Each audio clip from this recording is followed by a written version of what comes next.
The most dangerous thing artificial intelligence could take from you isn't your job, it's your ability to think without it. Every day, millions of people ask AI to write their emails, summarize their books, solve their problems, plan their schedules, and even decide what they should say to someone they love. It feels like productivity. It feels like intelligence. But a disturbing question is beginning to appear. If a machine thinks for you every day, what happens when you need to think alone? That question became real for Ethan. He was a university student who discovered AI during his second year. At first, he used it carefully. When he didn't understand a difficult concept, he asked for a simpler explanation. When he finished writing something, he used AI to check his grammar. It helped him learn faster, and his work improved. But gradually, the way Ethan used AI began to change. Instead of asking for explanations, he asked for complete answers. Instead of writing and then checking his work, he asked AI to write everything first. Emails, assignments, presentations, ideas, and even personal messages were generated for him. Whenever Ethan faced a difficult question, he no longer sat with it. He immediately opened the chatbot. His grades remained good, and his work looked polished, so he assumed he was becoming more capable. Then one afternoon, Ethan attended an interview for an internship.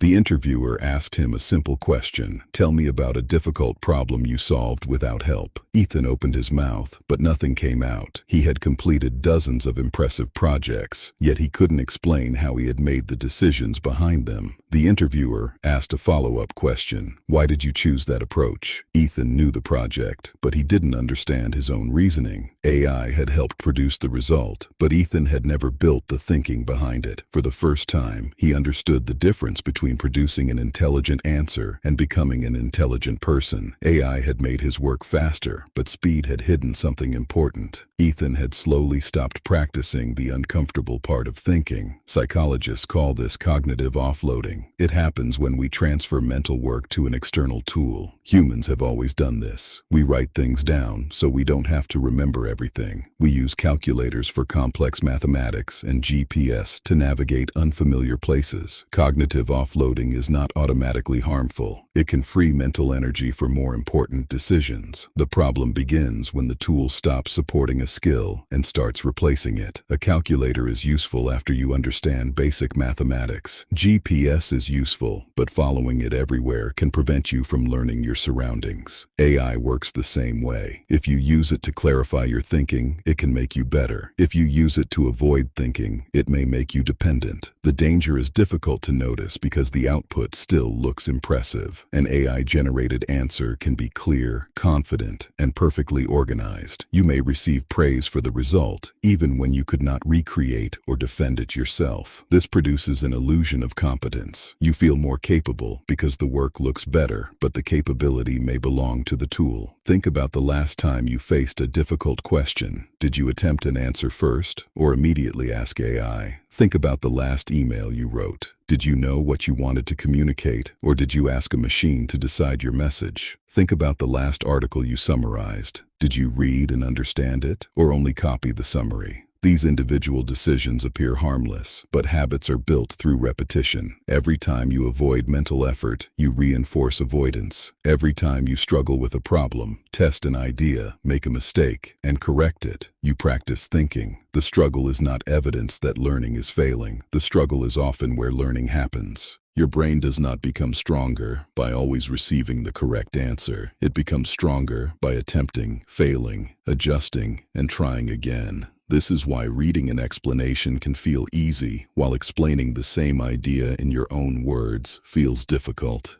Recognition creates familiarity, but recall reveals understanding. Ethan had recognized hundreds of intelligent answers, but when the interviewer asked him to produce his own reasoning, there was nothing to retrieve. The problem wasn't that he had used AI. The problem was that he had used it too early in the thinking process. After the interview, Ethan didn't delete every AI tool. Instead, he created a new rule. Think first. Use AI second. Before asking AI a question, he spent 10 minutes developing his own answer. Before requesting ideas, he wrote down at least 3 possibilities. Before asking AI to improve his writing, he completed the first draft himself. Then he used AI to challenge his reasoning. He asked, "What assumptions am I making? What evidence contradicts my position? Which part of this argument is weakest? Don't give me the answer. Ask me questions that help me find it." The same technology that had replaced his thinking now began strengthening it. The difference was not the tool, it was the relationship he created with it. You can do the same through 4 simple rules. First, never outsource the first attempt. When you face a problem, spend a few minutes thinking before reaching for AI. Your first answer may be incomplete or wrong, but creating it activates the knowledge you already possess. Second, ask AI for questions before asking for answers. A good tutor does not always solve the problem for you. Sometimes, a good tutor guides you toward the solution. Tell AI to identify gaps in your reasoning, challenge your assumptions, or give you a clue without completing the task. Third, verify what AI produces. Artificial intelligence can sound confident while being incomplete, misleading, or wrong. Check important claims against reliable sources. Ask why the answer is true, not only whether it sounds convincing. Verification transforms you from a passive consumer into an active judge. Fourth, regularly work without AI. Write something, solve a problem, plan a project, or study a subject without assistance. This is not because using AI is cheating. It is because you need to know which abilities still belong to you. If you cannot perform a skill without the tool, then the tool is no longer only helping you. It has become part of the skill. None of this means we should fear artificial intelligence. AI can explain complex subjects, remove communication barriers, accelerate research, and help people create things they could never create alone. Refusing to use it completely may be as unwise as depending on it for everything. The real question is not whether AI is good or bad. The question is whether it expands your thinking or replaces it. Imagine 2 people using the same AI. The first person asks it to make every decision, accepts every answer, and avoids every difficult thought. The second person brings their own ideas, challenges the output, verifies the information, and uses the tool to explore possibilities they had not considered. Both people become faster, but only one becomes more capable. Months later, Ethan attended another interview. This time, the interviewer questioned one of his ideas. Ethan did not panic. He explained his reasoning, admitted where he was uncertain, and adjusted his answer when new information appeared. His response wasn't perfect, but it was his. That was what the interviewer wanted to see. Not a perfectly generated answer, but a person capable of thinking through uncertainty. The future will not belong only to people who know how to use AI. Almost everyone will know how to use it. The real advantage will belong to people who can still think, question, create, and make decisions when AI is unavailable or wrong. So the next time you are about to ask AI for an answer, pause and ask yourself one question.